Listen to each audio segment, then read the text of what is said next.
enregistrement automatique. D'accord. Donc, voilà pour la présentation rapide du CEREN. Donc, Nathalie Kahn, neuropsychologue, et Caroline Gauthier, chef d'établissement de notre école du CEREN à Lyon.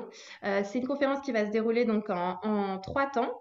Un premier temps où Nathalie va vous présenter il y a quelqu'un qui a tapé sur l'écran, qui va vous présenter les aspects diagnostiques, hein, neuropsychologiques, pour bien comprendre les troubles déficitaires attentionnels et avec ou sans hyperactivité et le trouble des fonctions exécutives. Et dans un second temps, c'est Caroline qui va vous parler justement de cette prise en charge, de la prise en charge scolaire pour accompagner efficacement ces élèves dans leur devenir et dans leur quotidien. Et enfin, un dernier temps qui sera lié aux questions. Donc, comme on est beaucoup, comme vous le constatez, je pense qu'on va essayer de passer avec des questions par écrit au chat et moi j'essaierai de voir pour pouvoir les présenter à Caroline et Nathalie ou si on arrive à le faire à l'oral, on pourra essayer, mais c'est vrai que là en étant 100 personnes, ça risque de faire beaucoup pour gérer les questions. Donc voilà, ce dernier temps qui sera vraiment dédié à vos questions, aussi bien qui pourront s'adresser aussi bien à Nathalie du point de vue diagnostique et neuropsychologique qu'à Caroline sur la prise en charge scolaire. Et puis bien sûr, il y a plein d'aspects, vous allez voir, qui vont recouper les deux. Et dans ces cas-là, elles vous répondront toutes les deux. Donc voilà, je vais laisser la parole à Nathalie et puis comme ça, on espérera répondre à toutes vos questions. Merci Elsa. Bonsoir à tous et merci pour votre patience. Et puis ceux qui ont dû se déconnecter, je suis désolée.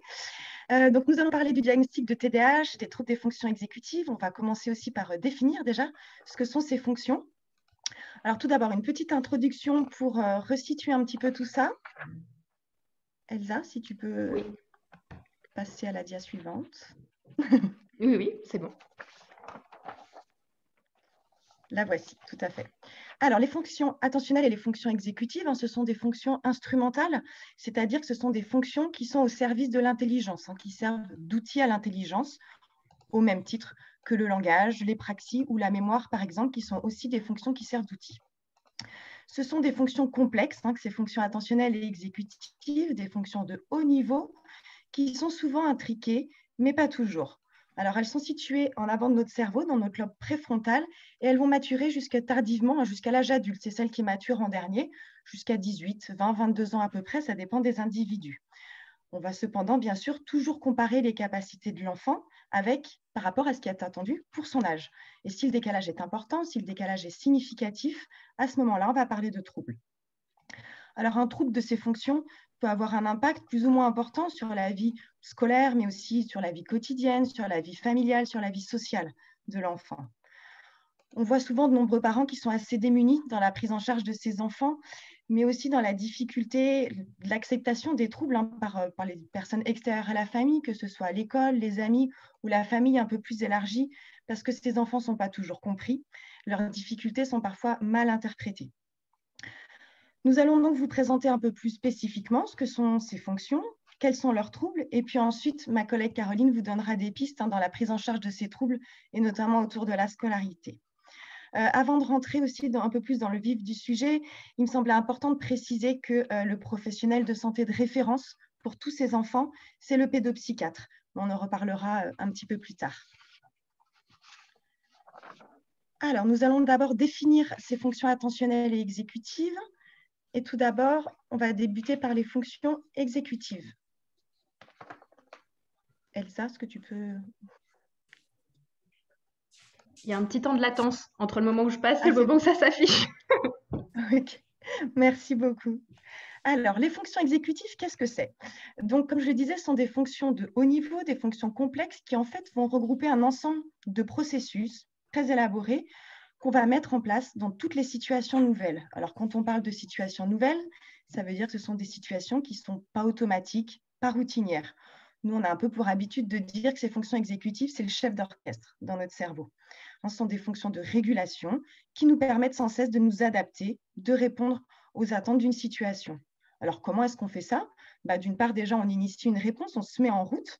Ensuite, on va filtrer des informations, celles qui ne sont pas pertinentes pour la tâche en cours. Par exemple, on va filtrer des bruits, des pensées, des informations visuelles. On a toujours autour de nous tout un tas d'informations qui viennent nous stimuler. On va s'adapter C'est-à-dire qu'on va faire preuve de flexibilité mentale pour s'ajuster constamment, et puis on va anticiper et s'organiser. On va donc distinguer, comme vous le voyez ici, il y a 4 processus qui vont définir ces fonctions exécutives. Tout en haut, je dirais, de la pyramide, le processus d'inhibition. Il s'agit ici en fait de filtrer, de sélectionner les informations qui vont être pertinentes, tout en réprimant, en inhibant celles qui ne le seront pas pour la tâche en cours. C'est vrai qu'on prend souvent l'exemple un peu des mailles d'un filet, qui va laisser passer certaines informations et d'autres pas. Par exemple, chez un jeune enfant, un enfant de 2-3 ans, on voit bien que ces mailles du filet, elles sont assez larges. Il y a beaucoup de choses qui vont passer dans le filet. Ces enfants jeunes ne peuvent pas attendre, ne peuvent pas différer, ils sont souvent impatients. Ils vont dire tout ce qui leur passe par la tête sans tenir compte du moment ou du lieu. Et puis petit à petit, en grandissant, ces fonctions vont maturer, les mailles du filet vont se resserrer petit à petit et l'enfant sera un petit peu plus à même de filtrer, de différer, etc. Deuxième processus mis en jeu dans ces fonctions exécutives, les capacités de planification.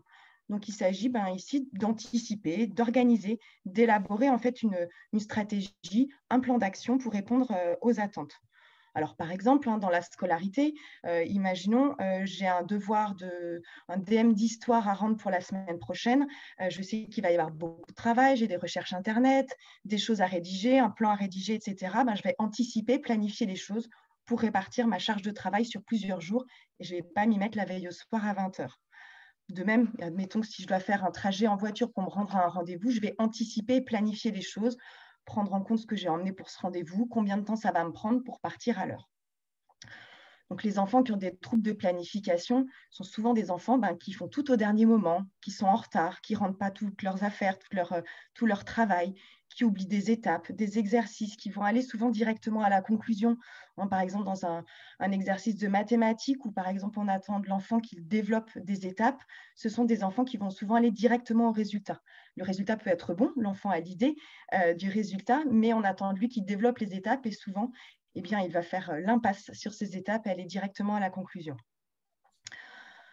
Ensuite, autre processus impliqué dans ces fonctions exécutives, les capacités de flexibilité mentale. Donc là, il s'agit en fait de passer rapidement d'une chose à une autre, d'une idée à une autre, d'une façon de faire à une autre. Du coup, il faut inhiber ce qu'on faisait avant pour s'adapter et initier une nouvelle stratégie, une nouvelle façon de faire. Si je prends l'exemple des mathématiques, par exemple, un enfant va travailler des additions, il va poser des additions pendant 10 minutes, puis ensuite on va lui demander de résoudre des soustractions.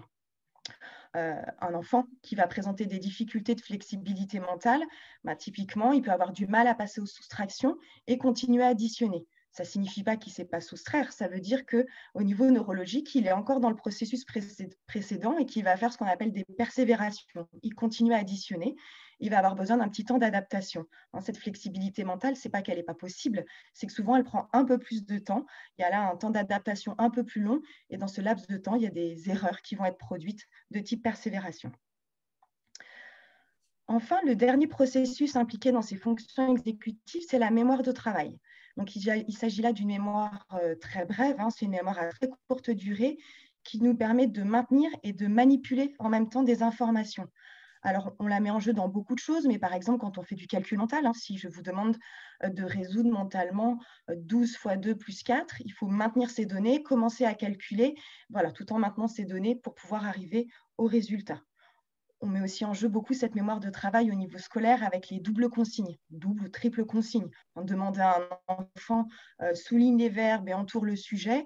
Un enfant qui a des difficultés de mémoire de travail, il va avoir beaucoup de mal à maintenir toutes ces informations en mémoire et il va certainement ne traiter qu'une seule de ces consignes.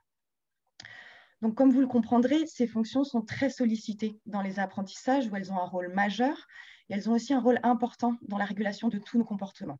Donc, un enfant qui présente un trouble des fonctions exécutives, ici, il peut avoir aussi des processus qui vont être plus ou moins impactés de façon plus ou moins importante. Tout ça n'est pas homogène.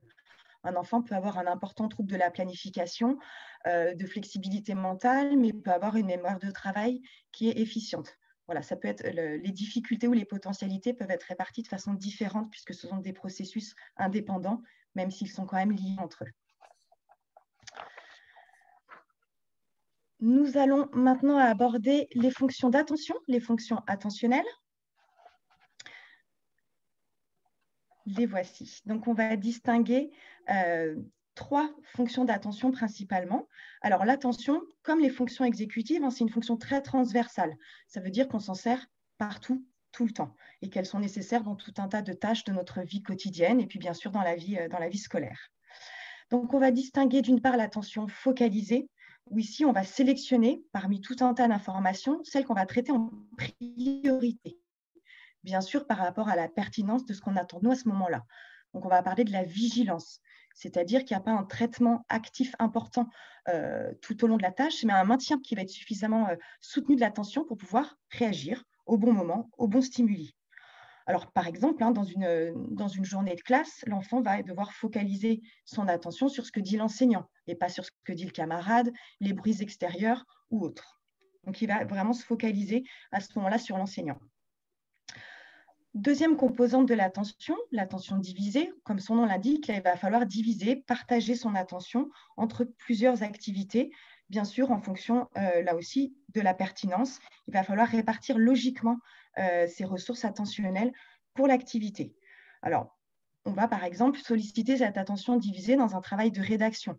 L'enfant va devoir trouver ses idées, mettre en phrases, créer des phrases et les mettre sur le papier. Donc, il va diviser son attention entre ses idées et ce qu'il va écrire. Le graphisme, l'orthographe, retrouver les règles grammaticales, etc. Il va devoir faire tout ça en même temps. Et puis, dernière composante attentionnelle, l'attention soutenue. Donc là aussi, comme son nom l'indique, il va s'agir de soutenir son attention ici sur une très longue durée, vraiment là de façon continue. C'est typiquement ce que nos enfants font lors d'une heure de cours, lors d'une journée de classe, où on les sollicite énormément au niveau de l'attention soutenue. Voilà pour les composantes attentionnelles. On va maintenant parler de l'hyperactivité. Qu'est-ce que c'est que l'hyperactivité ? Il s'agit là en fait d'une instabilité motrice qui est importante, d'une agitation qui est exacerbée par rapport à ce qu'on peut attendre pour l'âge de l'enfant. Parce que bien sûr, on ne va pas avoir les mêmes attentes en fonction de l'âge de l'enfant. Ce qu'il faut comprendre, c'est que l'hyperactivité, c'est un défaut de contrôle, un défaut de régulation. L'enfant ne le fait pas exprès. Cette hyperactivité, elle est décrite partout dans le monde, dans toutes les classes sociales. Il ne s'agit pas du tout ici d'un problème éducatif. On va aussi distinguer l'enfant qui est tonique, qui est vif, d'un enfant qui présente vraiment un trouble. Là, au niveau du maintien, d'arriver à contenir cette motricité qui déborde. C'est vraiment un défaut de contrôle qui va envahir ses activités, son travail. C'est quelque chose qui est irrépressible et contre sa volonté.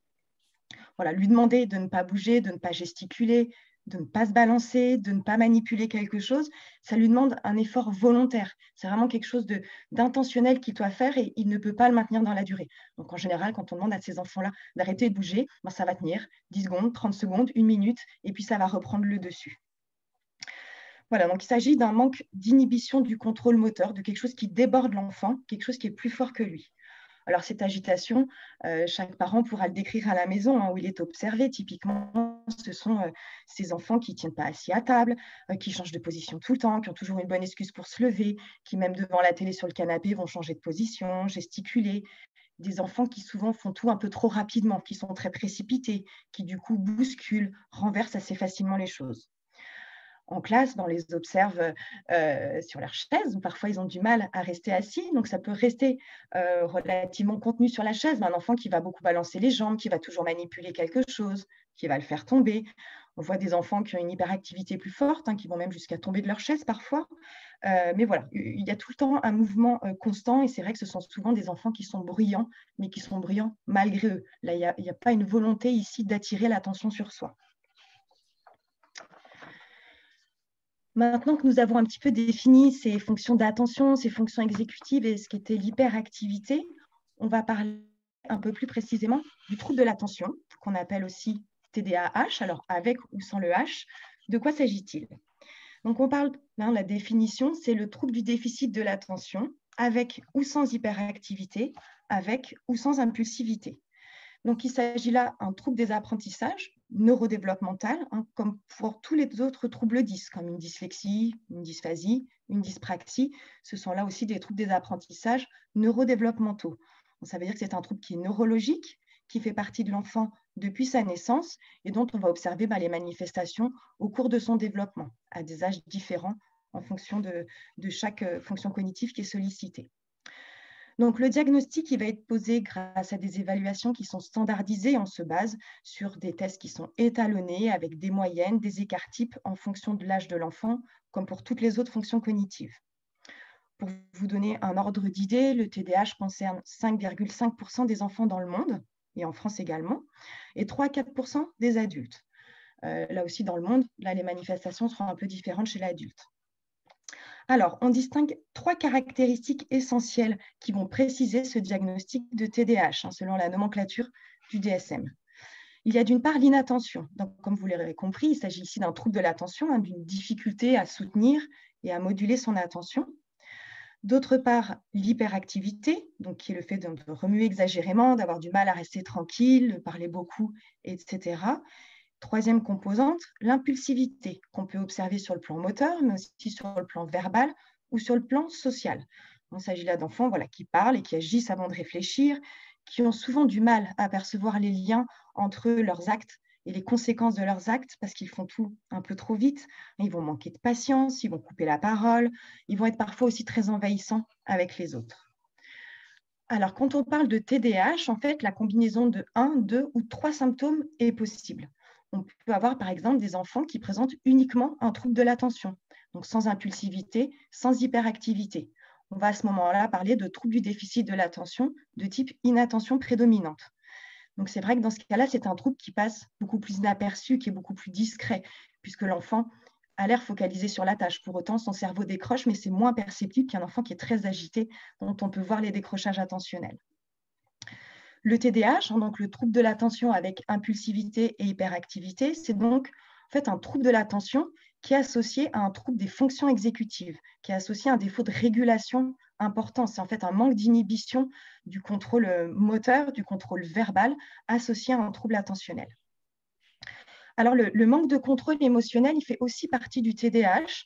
On voit que ce sont souvent des enfants qui ont du mal à gérer leurs émotions, qui peuvent avoir des réactions qui sont un petit peu disproportionnées. Les parents diront « l'enfant monte vite dans les tours », que ce soit l'excitation ou la colère, ça va monter rapidement et puis ça peut monter assez haut parfois et avoir un petit peu du mal à redescendre, à prendre du temps. Mais il ne s'agit pas pour autant ici d'un trouble de l'humeur, c'est quelque chose de vraiment différent. Alors, il existe aussi des enfants qui ont des troubles des fonctions exécutives sans trouble de l'attention, qui vont par exemple avoir de grandes difficultés de planification ou en mémoire de travail, mais ça ne va pas se manifester de la même façon qu'un TDAH tel qu'on l'écrit ici. Alors, la question de la médication, c'est une question importante parce que c'est vrai que c'est une question qui est souvent abordée auprès des familles qui ont un enfant qui présente un TDAH qui vient envahir la vie familiale, scolaire et sociale.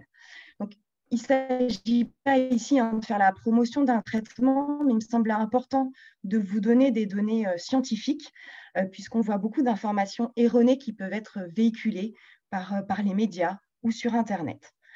Alors, actuellement, le traitement qui est le plus répandu dans le monde et en France, c'est une molécule en fait qui s'appelle le méthylphénidate, que vous connaissez peut-être, qui est commercialisée sous le nom de Ritaline, Quasim, Concerta, Medikinet. Alors, l'accès est très contrôlé en France. C'est vrai qu'il y a quand même, en France particulièrement, une résistance importante pour médiquer. Pourtant, c'est quand même une molécule qu'on connaît très bien. C'est vrai qu'on a beaucoup de recul puisqu'elle est commercialisée depuis 1947. Donc, il y a eu, depuis 1947, énormément d'enfants devenus adultes qui ont été suivis, qui ont pris ce traitement. Ce qu'on sait, c'est que ce traitement, il a un taux d'efficacité qui est de 90%, ce qui en pharmacologie est un taux extrêmement élevé.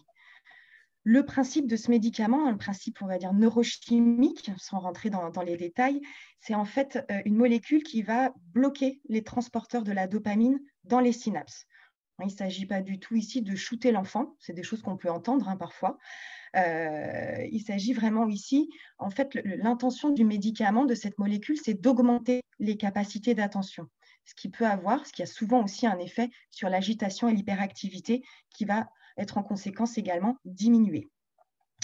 Alors, comme tout médicament, il y a des effets secondaires qui sont possibles, mais qui sont rares, qui sont contrôlés et qui sont immédiatement réversibles.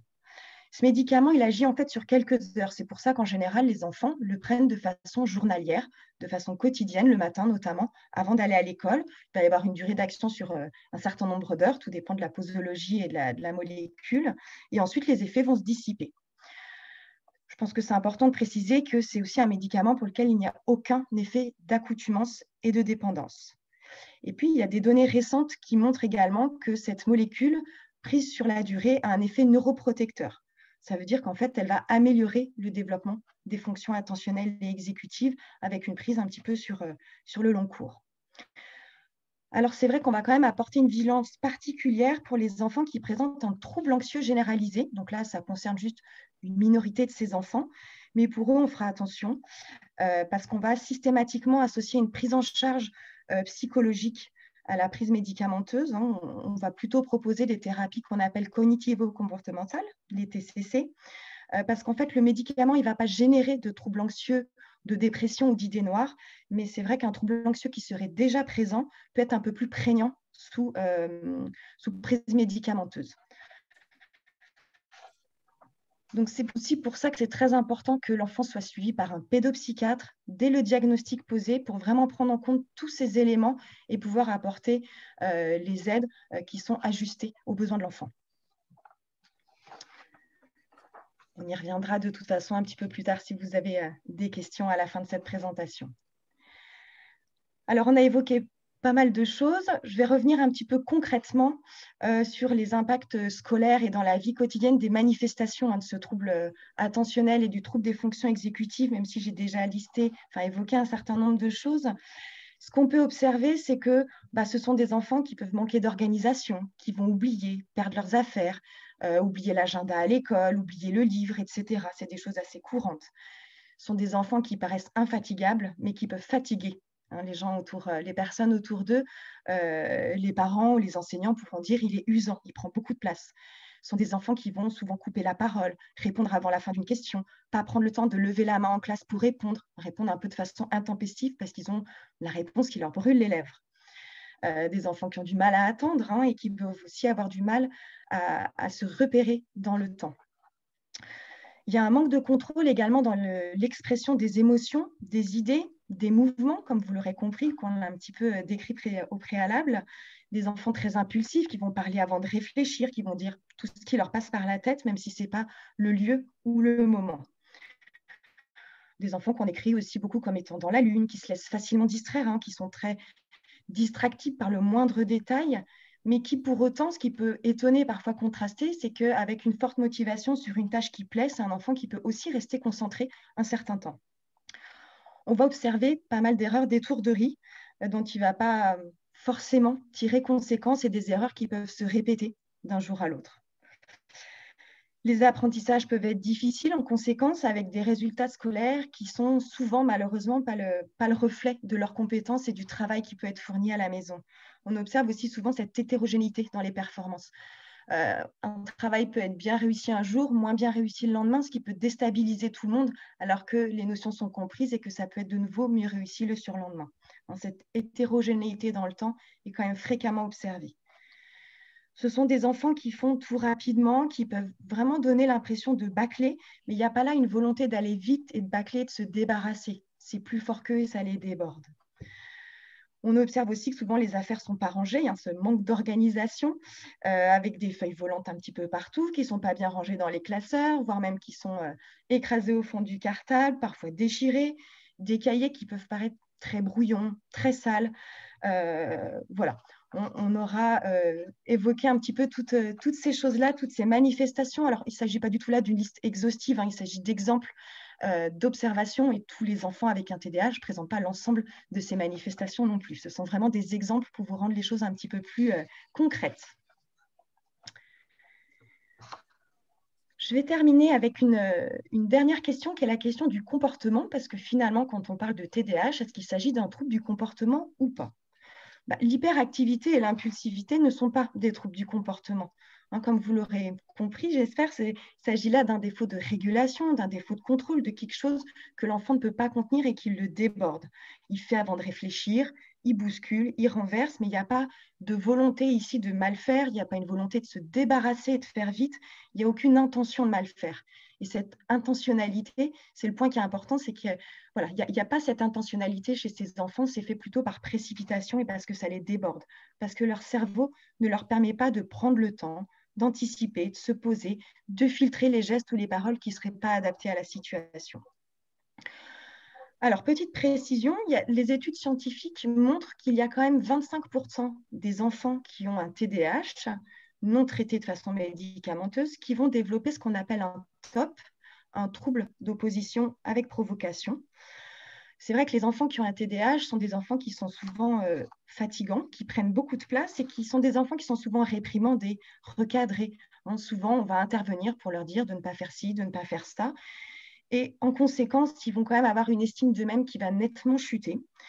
Et il peut y avoir des troubles du comportement qu'on va appeler réactionnels. Ce sont des enfants qui ont beaucoup de retours négatifs sur eux-mêmes et qui, en réaction, peuvent développer, pour certains, pas tous, mais ces troubles d'opposition avec provocation. Donc là aussi, c'est important d'avoir un diagnostic qui soit fin et précis pour bien comprendre tous ces troubles et pour pouvoir faire la part des choses et apporter une réponse adéquate à l'enfant avec les suivis, les prises en charge, les aménagements qui vont lui convenir, qui vont être adaptés à sa situation. Je vous remercie. Je vais maintenant laisser la parole à ma collègue Caroline Gauthier qui va vous parler de la prise en charge de ces enfants et notamment sur le plan scolaire. Merci Nathalie. Alors, en effet, hein, je pense que, comme l'a dit Nathalie Kahn, une des choses qu'il faut garder en mémoire, c'est qu'il n'y a pas de volonté de l'enfant de nuire ou de mal faire. C'est hyper important de l'avoir en tête. Pour garder une bienveillance. Alors, je sais que le terme est un peu galvaudé, voilà, on en entend parler partout, mais dans la bienveillance, on entend aussi de l'exigence, des limites, du cadre, hein, et un regard positif de l'équipe sur l'enfant.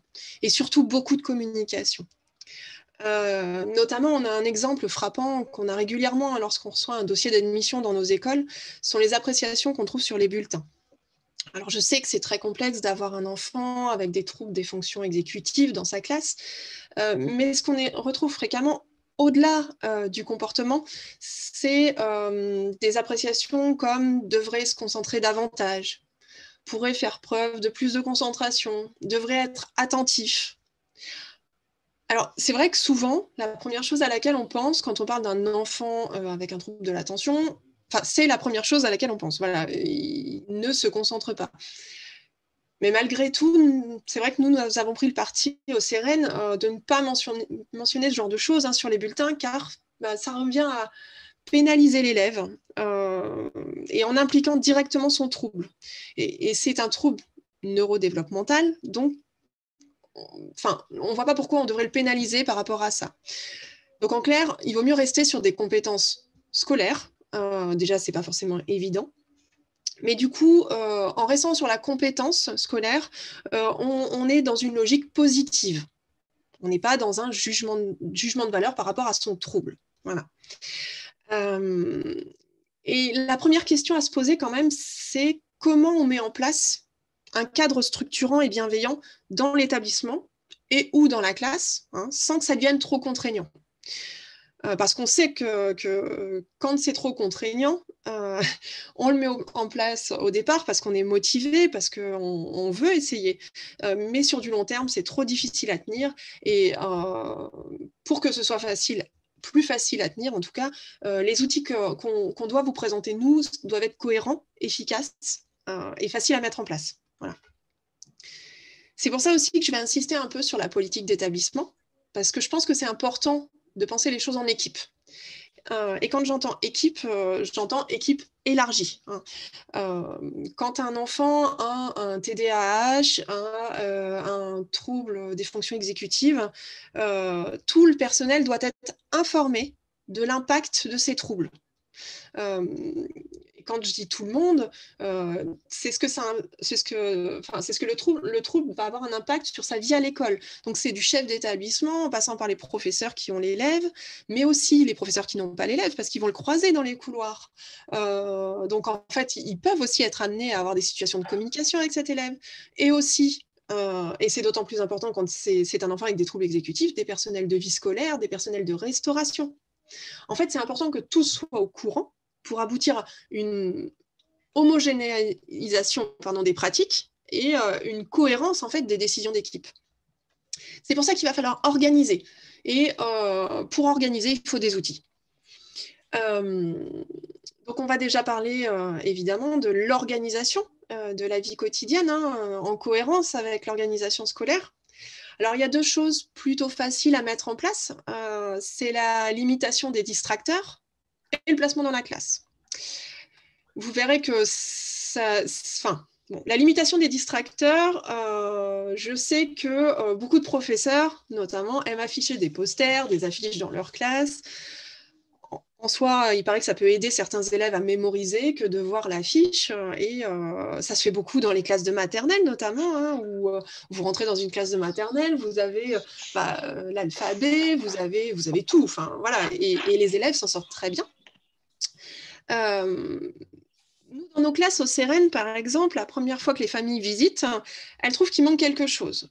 C'est nu, les classes ont des murs blancs, très peu d'affichage. S'il doit y en avoir, en plus, ils sont dans le dos des élèves parce que, de temps en temps, quand même, on a envie d'afficher les productions de nos élèves, c'est sûr. Mais l'objectif dans tout ça, et c'est un objectif très précis, c'est de limiter les distracteurs. Et en fait, on limite un maximum en mettant un mur blanc pour leur permettre de se concentrer. Dans les salles de classe aussi, il y a beaucoup de distracteurs sonores. Les bruits de chaises, évidemment, les bavardages, la sonnerie, les bruits de la rue, selon comment est placé l'établissement, s'il y a une insonorisation dans la pièce, voilà. Du coup, pour ça, par contre, on a un outil particulièrement efficace, qui est le casque anti-bruit. Alors, le casque anti-bruit, il aide à la concentration, s'il est bien utilisé. Il faut apprendre à utiliser cet outil, parce que ce n'est pas inné, ni pour l'enseignant, ni pour l'élève. Au CEREN, le casque anti-bruit est utilisé majoritairement pendant des exercices individuels. L'enfant écoute la leçon, fait les travaux de groupe avec les autres. Et quand le professeur met les enfants sur une tâche beaucoup plus individuelle, il va penser à dire à l'élève de mettre son casque anti-bruit, parce que pareil, l'élève, pour le coup, n'y pensera pas forcément tout seul au départ. Et puis, au fur et à mesure, il va s'apercevoir qu'il y a un confort de mettre ce casque pour les temps de travail individuel. Et du coup, ça va s'automatiser. L'objectif des outils, c'est que ça s'automatise. Voilà. Et le casque anti-bruit, ce qu'il faut se dire, alors je ne sais pas si vous en avez déjà testé, mais on entend les bruits. On les entend nettement moins fort et ça permet une concentration beaucoup plus importante, mais on entend les bruits. Donc, dans une salle de classe, c'est un outil qui est particulièrement efficace. Autre outil efficace et qui est relativement facile à mettre en place, c'est le placement dans la classe. Alors, les classes à petit effectif sont à privilégier quand on a un TDAH ou quand on a des troubles exé, tout simplement parce qu'il y a moins de stimulation visuelle, moins de stimulation auditive. Nous, par exemple, vous trouverez dans nos classes maximum 12 élèves en primaire et maximum 15 élèves en collège. C'est une vraie décision du CEREN, parce qu'on sait que c'est très efficace comme ça, qu'on peut le faire puisqu'on est hors contrat, mais on connaît aussi les contraintes des écoles publiques et privées sous contrat, et on sait que dans la plupart des écoles, l'effectif est important.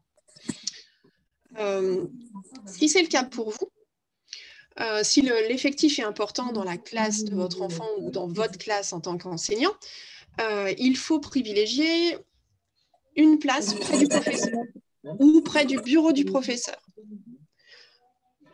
Ça implique que le professeur pourra remettre l'élève à la tâche s'il repère un décrochage attentionnel, en fait. Et c'est facile de le repérer en ayant l'élève proche de soi, au milieu de la salle ou au fond de la salle.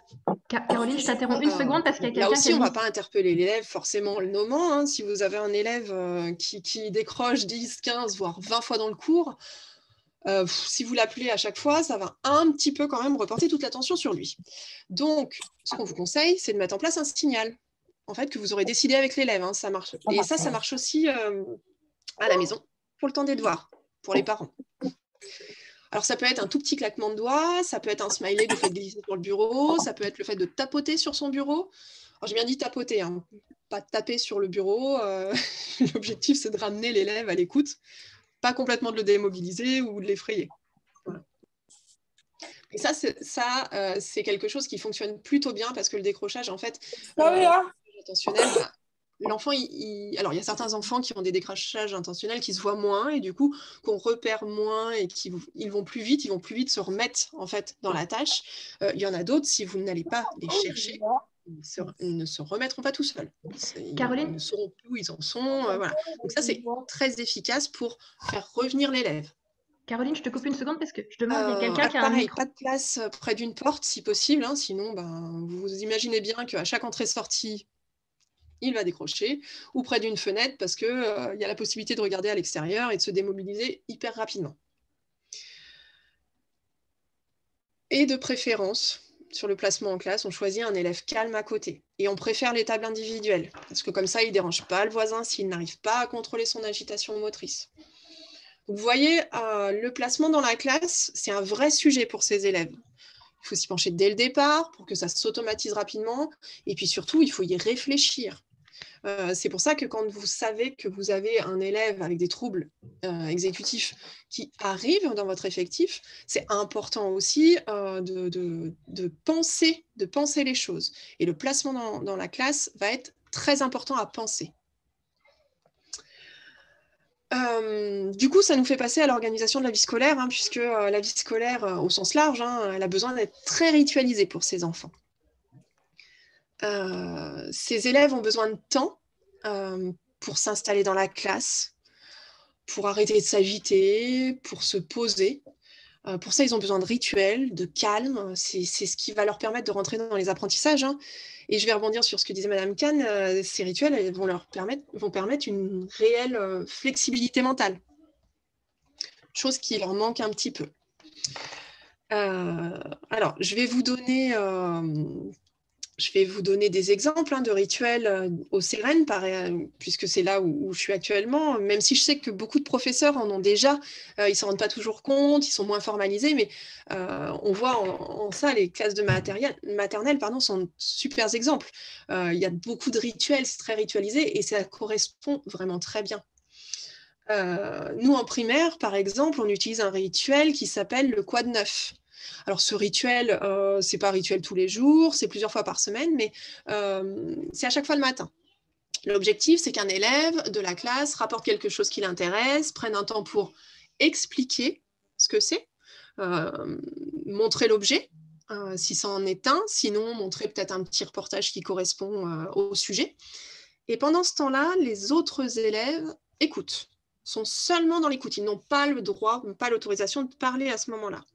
Et ils peuvent poser des questions seulement quand l'élève a terminé son petit exposé. Alors, c'est vraiment mini comme exposé, mais voilà. Plusieurs objectifs à ça, hein, ce rituel. La connaissance de soi et des autres, le respect des règles de parole, le travail du langage oral. Et ce rituel, il est intégré à l'emploi du temps plusieurs fois par semaine le matin. Il ne dure pas longtemps, mais en fait, il permet d'amorcer la journée. Dans les classes de collège, on est un peu plus traditionnel. Hein. On utilise beaucoup le salut individuel à la porte. Les élèves attendent que le professeur leur dise bonjour, asseyez-vous. On laisse le temps qu'il faut pour que ce salut se fasse dans le silence complet. On ne débute pas un cours, par contre, si le silence n'est pas fait. On passe toujours par ce rituel. Alors, il faut savoir que chaque professeur a son rituel d'entrée. Hein. On reconnaît la liberté pédagogique de chacun, ce n'est pas un problème. Mais chaque professeur doit instaurer un rituel. Et c'est ce qui nous permet de commencer la journée de façon beaucoup plus sympathique et de la prolonger dans le temps. Ah oui, j'ai oublié de préciser par contre que nous avons fait le choix aussi que les élèves aient leur salle de classe attitrée. C'est une décision d'établissement pour plusieurs raisons. On estime justement que les adultes ont plus de flexibilité mentale. En tout cas, ça devrait être le cas. Et aussi, notamment pour les élèves ayant des troubles exécutifs, c'est plus sécure, parce qu'ils ont un grand besoin de sécurité, hein. Il y a moins d'agitation en traversant les couloirs, il y a moins de risques de comportement inadéquat, il y a moins de stress pour les élèves, notamment dans les grands établissements, hein, parce que quand l'élève doit passer de la salle 303 à la salle 208, qui est au 2e étage, alors que l'autre était au 3e étage, et puis après de la salle 208 au 120, voilà, ça engendre du stress, de l'angoisse et de l'insécurité. Un autre point important, c'est que l'emploi du temps doit être structuré et intégré par l'élève. Quand je parle d'emploi du temps, alors évidemment, je ne parle pas de celui de la semaine, hein. Ça, il me semble que tous les établissements procurent l'emploi du temps. Il y a une stabilité d'emploi du temps, ça arrange tout le monde, soyons très clairs, que l'emploi du temps soit le même d'une semaine sur l'autre. Je parlais plus du déroulement de la demi-journée en primaire, voire de l'heure qui va s'écouler, l'heure de cours qui va s'écouler en collège. Au CERN, ce déroulement, ce déroulé, si vous préférez, est toujours noté à la gauche du tableau. Ça veut dire que le professeur prend le temps de noter ce qui va se passer dans son cours. Alors, demi-journée en primaire, c'est ce que je vous disais, cours pour les collégiens. Mais ça permet à l'élève qui aura un petit peu décroché, hein, et où le professeur aura pas repéré, parce que le professeur, c'est pas un surhomme non plus, il peut pas tout voir tout le temps, puis il a tout le groupe classe à mener. Donc ça permet à l'élève de se référer à cet emploi du temps, et ça c'est valable pour tous les élèves, hein. Ça leur montre où on en est, en tout cas, ça leur permet de voir ce qui va se passer juste après, et de pouvoir accrocher à ce moment-là. Ça montre le parcours effectué, et ce qui reste à parcourir. Et puis, il faut savoir ce qu'on préconise aussi, mais ça, c'est vrai qu'on n'y arrive pas tout le temps, hein, dans les emplois du temps, c'est que les matières fondamentales soient le matin. Évidemment, la concentration est plus importante, hein, le matin, et les autres matières l'après-midi, où il y a plus de manipulation, d'exercices pratiques. Voilà. Donc, je vous ai parlé de la réutilisation, hein, qui est nécessaire donc, pour structurer et donner du cadre. Pour autant, je sais que voilà, les élèves avec TDAH ou troubles exécutifs, hein, peuvent prendre beaucoup de place dans une salle de classe. Ils demandent d'être mis à la tâche de façon quasi individuelle en les nommant, ils interviennent et pas forcément de la bonne façon en classe, ils s'agitent, bref, ça peut être très complexe. Et on peut aussi avoir tendance, de temps en temps, à en avoir un petit peu marre, hein, en tant qu'enseignant, mais même en tant que vie scolaire. Donc c'est pour ça qu'il faut des outils pour les aider, les accompagner à se canaliser. Un outil intéressant, parce que facile, ça reste l'outil des métiers ou des responsabilités. Ça dépend comment on les appelle d'un établissement à un autre, hein. Donner des rôles dans la classe. Alors, il y en a plein, hein, le facteur, l'effaceur de tableau. En ce moment, c'est le responsable d'ouverture, fermeture des fenêtres pour l'aération. Ça fonctionne plutôt bien, hein, du coup, vous l'avez à chaque intercours. On peut en inventer autant qu'on a d'élèves, c'est pas grave. Voilà. À quoi ça va servir réellement ? Et bien, ça va permettre à l'élève de se lever, de bouger, de se concentrer sur une tâche autre que scolaire, d'avoir des interactions positives avec les autres, et surtout, ça sert à valoriser. Et la valorisation pour ces élèves, elle est primordiale. Parce que c'est vrai que Madame Kahn vous l'a dit tout à l'heure, hein, c'est des élèves, souvent, ils ont été un petit peu malmenés dans les appréciations qu'on leur faisait. Et du coup, dès qu'on les valorise, on crée du lien. Alors pour autant, ça ne va pas suffire pour certains, hein. Ils demandent aussi parfois à être canalisés dans leurs interventions pour laisser la place aux autres, parce que c'est important de mettre une dynamique, hein, de groupe classe, où chacun a sa place. C'est vrai que certains élèves dont l'inhibition va manquer peuvent intervenir régulièrement à la place d'autres élèves, de façon intempestive, et ça peut créer de grandes frustrations chez les autres élèves et du coup des conflits. Dans cette situation, alors il y a plusieurs choses, hein, mais nous on met souvent en place un contrat oral avec l'élève. Alors je vous parle de contrat, mais on n'est pas du tout dans une logique punitive. D'ailleurs, il n'y a pas d'écrit, c'est un contrat moral entre l'élève et le professeur, hein, où on autorise, par exemple, seulement 3 interventions non pertinentes dans l'heure de cours. Alors, pareil, 3 interventions, c'est de s'enlever la main en coupant la parole à d'autres élèves. C'est le côté impulsif, en fait, qu'on cherche à canaliser.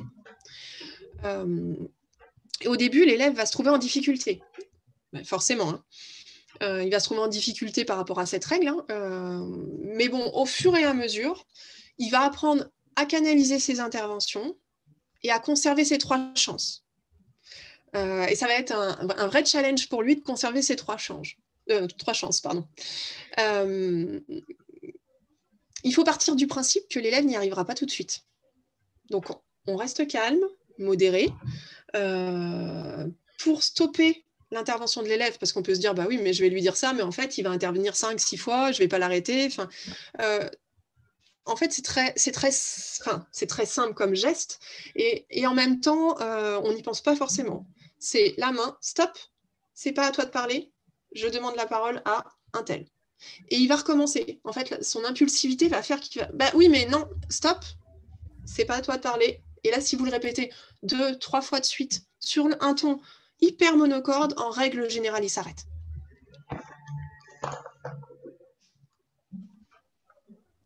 Alors, on le sait, hein, un élève TDAH, ça peut avoir besoin de bouger. Ça fait partie de son trouble, c'est comme ça. Par contre, son agitation motrice, elle peut réellement être dérangeante pour les autres élèves.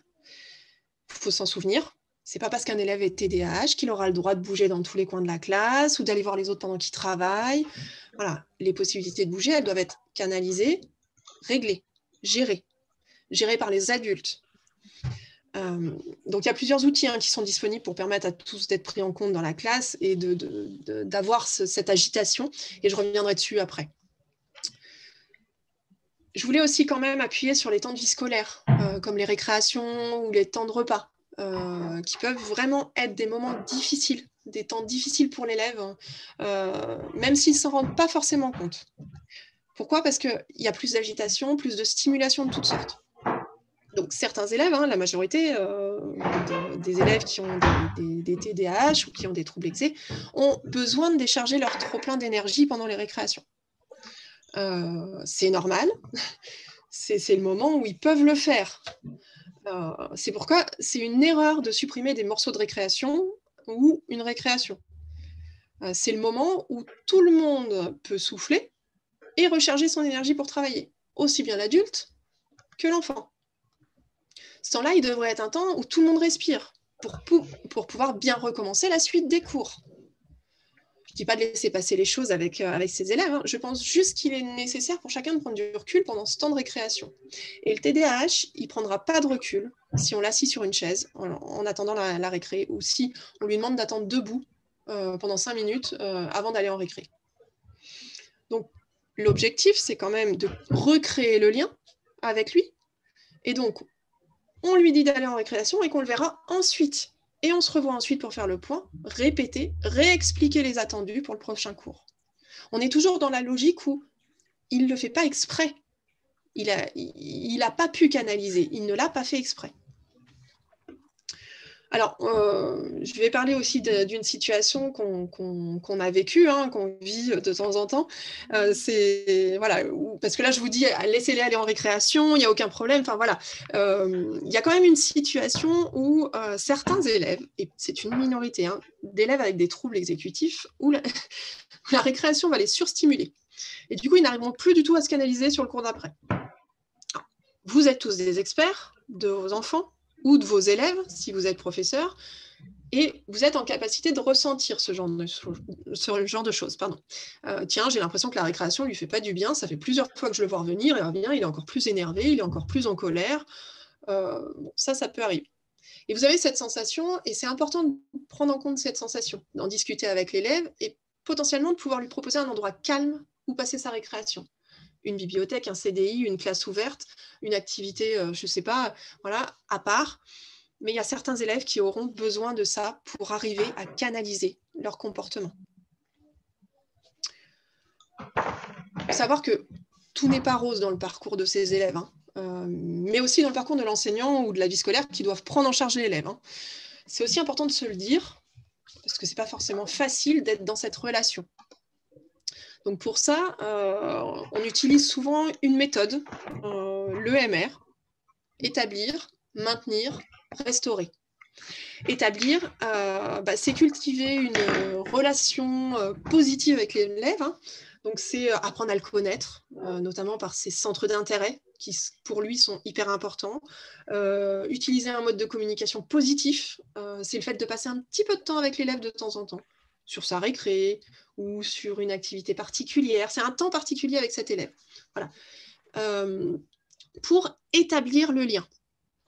Ce lien, il va être hyper important et c'est ce qui va faire que vous allez pouvoir proposer des choses et avoir des améliorations avec ces élèves.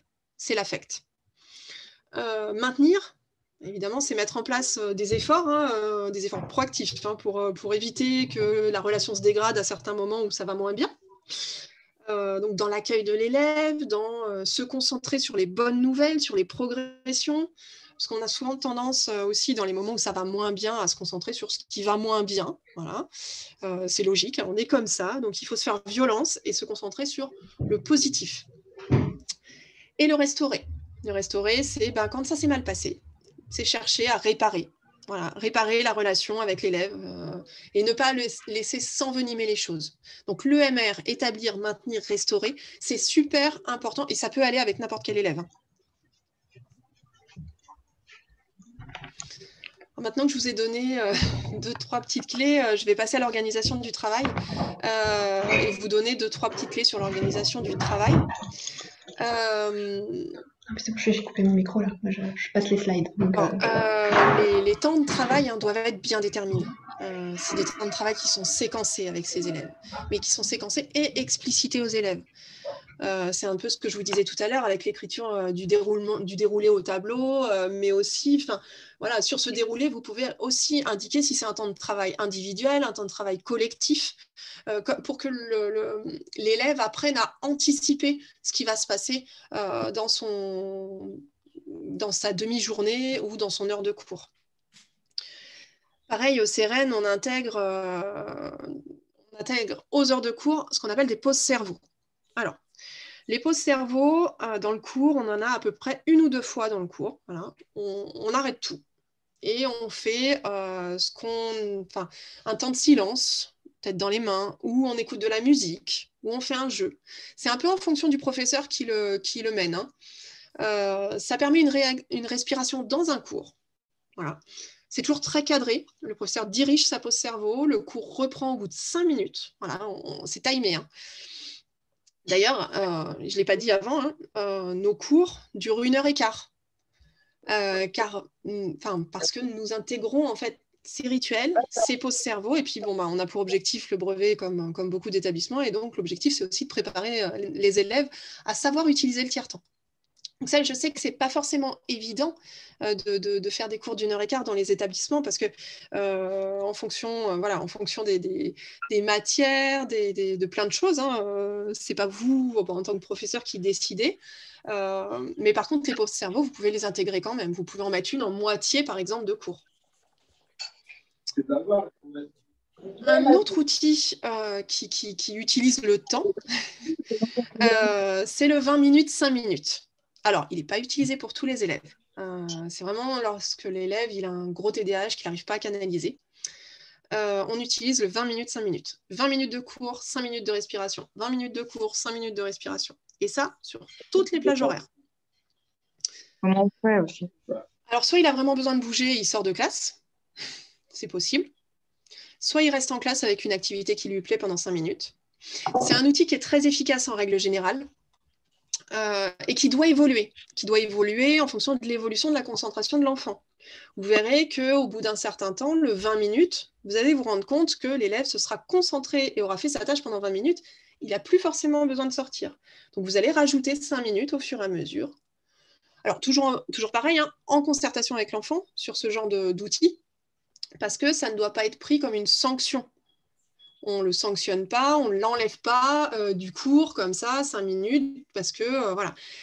L'objectif à terme, c'est que l'élève tienne l'heure de cours complète, et pour ça, on l'accompagne différemment. Au CERN, chaque année, on a 2 ou 3 élèves pour qui c'est nécessaire quand même. Et ça va relativement vite. L'efficacité, elle se voit dans les semaines qui suivent. On se laisse 3 semaines, on fait un point. Et on reprend, voilà, si on doit rester sur du 20 minutes au bout de 3 semaines, ok, mais souvent au bout de 3 semaines, on voit qu'il y a une réelle amélioration et on va augmenter au fur et à mesure. Pareil, dans beaucoup de travaux au CERN, on utilise le time timer. Alors, je pense qu'il y en a qui connaissent. Pour ceux qui ne connaissent pas, c'est comme une espèce d'horloge qui va montrer clairement le temps qui reste pour une activité. Donc, les time timers, on les utilise par exemple lors d'exercices. Il peut y en avoir des gros aimantés au tableau, donc pour toute la classe, hein, ou des petits en individuel qui se posent sur le bureau. Ça, c'est un super outil pour visualiser le temps, pour apprendre à gérer le temps. Et puis, pour des élèves qui ont des décrochages attentionnels, ça va leur permettre de revenir à un moment donné, quand le regard se posera malencontreusement sur le time timer, ils vont se dire « Ah, j'avais quelque chose à faire ». Donc, en fait, ça a une double utilité.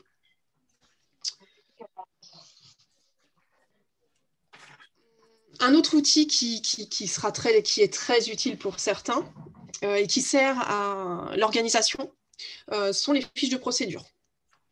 Alors là, on est plus sur de la planification, justement, sur le côté planification. Si vous remarquez que l'élève arrive, par exemple, tous les matins sans ses affaires, hein, on en a parlé, dans son sac, c'est pas qu'il le fait exprès. Voilà. Ce sont des enfants qui ont énormément de mal à s'organiser, à planifier. Donc, on va l'accompagner. On va l'aider à construire une fiche qui va répertorier les étapes de ce qui doit être dans le sac. Voilà. Et cette fiche sera toujours avec lui. Ces fiches de procédure, ça marche partout. Dans la construction du discours en français, dans la méthodologie d'un discours structuré en histoire, dans l'application d'un théorème de mathématiques, selon le besoin de l'élève.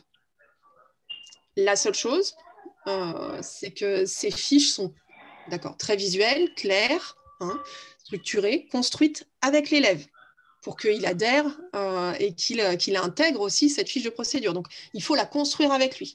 Ça demande du temps.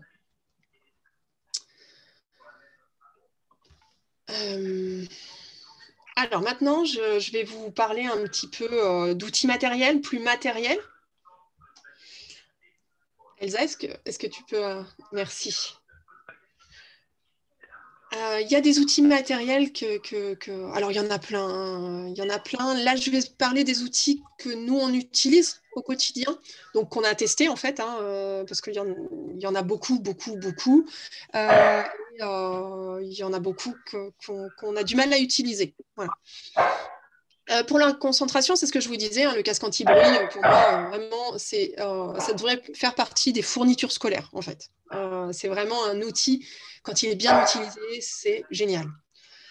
Les fidgets, alors je ne sais pas si vous avez déjà vu, mais ce sont des petits objets que l'élève peut manipuler, hein, c'est les balles à malaxer, il y en a à mastiquer, enfin, il en existe beaucoup de toutes sortes. Pour que ça fonctionne en classe, ces fidgets, il faut que ce soit des objets qui ne soient pas bruyants pour le groupe. Voilà. Il ne faut pas que ce soit quelque chose qui soit... il ne faut pas que ça se transforme en distracteur. Donc, en fait, il faut bien les choisir. Il y a des outils qui permettent de bouger sans déranger le groupe. Et ça, c'est intéressant. Ce sont les assises dynamiques. Hein. Et ces assises dynamiques, il y en a plein aussi. Il y a les fameux ballons, mais dans les classes, les ballons, c'est pas trop accepté parce que ça fait du bruit aussi, parce que l'élève, il a tendance à jouer avec, selon son degré de maturité. Voilà. Donc, nous, c'est vrai qu'on préfère les coussins dinaires qui se mettent sur les chaises. Voilà, ça a le même effet de pouvoir bouger, ça ne fait pas trop de bruit et du coup, en plus c'est individuel, donc c'est plus discret dans la classe. Il y a ce qu'on appelle aussi des tabourets dynamiques, hein, alors, ce qui coûte un peu plus cher. Je sais que les établissements n'ont pas des budgets extensibles non plus. Hein.